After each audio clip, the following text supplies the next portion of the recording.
It's difficult to pick just one in a way. I mean, my parents are into classical music, so I didn't really know about rock and roll. And then I was 10 years old and my friend played me an Iron Maiden record, and it was like getting punched in the face by the universe. It was the best thing that ever happened to me. And the very first thing I thought was like, I want to do that. Like, I don't know how to do it, I don't know what you need, but I want to do that. And like, then I sort of just figured out what an electric guitar was, you know, and that kind of thing. So I'm not sure it's fair to say that's when I decided to dedicate my life to music, but certainly since that day, nothing else in my life has ever hit me that hard. And music hits me that hard every fucking day. I know that's a cheesy thing to say, but it's true. No drugs, no skydiving, no other fucking types of art have ever come anywhere fucking close to how music makes me feel. I mean, the first proper show I ever did was in London, opening for a band called Festify, hardcore show, and I was so fucking nervous, but so was everybody else in the band. I think we played our whole set at 3 times the speed it was supposed to be, and I think we sucked. And because it was Festify's first ever London show, like the whole of like the scene was there, and we stood up and we sucked in front of all of them. So, you know, yeah, I live to fight another day.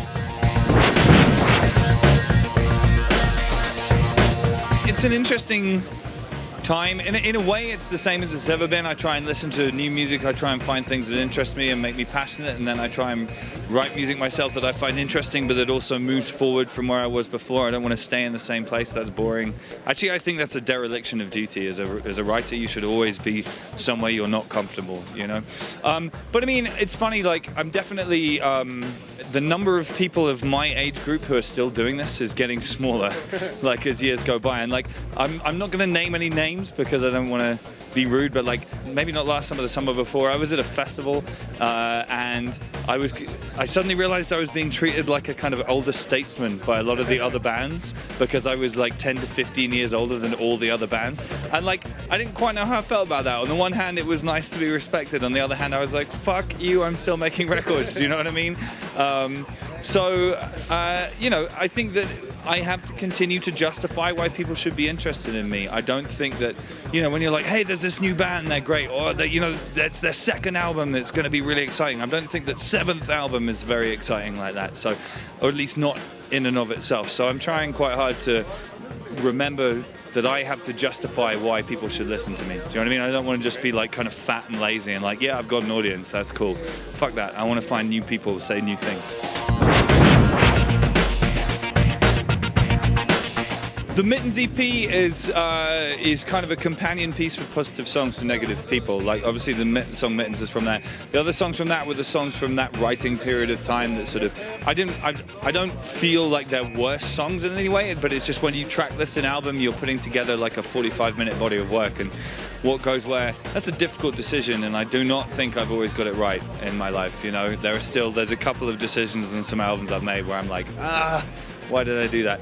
But anyway, so that's that. I mean, right now I'm writing like crazy. I'm writing a lot of stuff. I'm trying to write outside my comfort zone. I'm trying to talk about things I haven't done before and use some chords I haven't used before. So we'll see how that goes.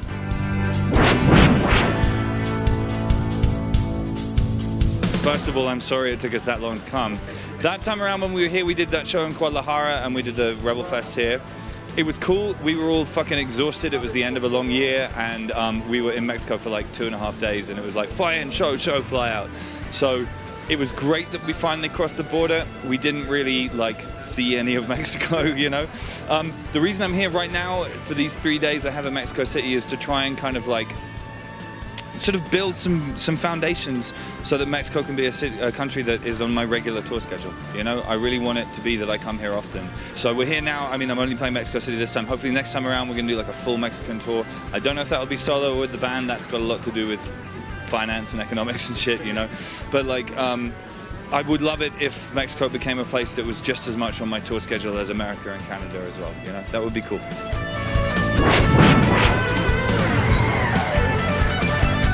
the thing that I'm most working on right now, because I mean, there's a bunch of stuff happening this year. Like, my friend made a documentary film about me that we showed it in December in UK. That's coming out on DVD really soon. I've got my own festival in London in May. We've got the 10th anniversary of my first record, all this kind of shit, and that's all cool. But like, the main thing for me is a new record. That's what my whole fucking brain and indeed diary is kind of about right now. We're still figuring out quite who I'm going to make the record with, like producer-wise. But yeah, I want somebody who's going to like really fucking work me and make me do things I don't know how to do. So hopefully we'll have like the beginnings of like a first single maybe out before the end of this year. Don't hold me to that, it's only January, but I hope so.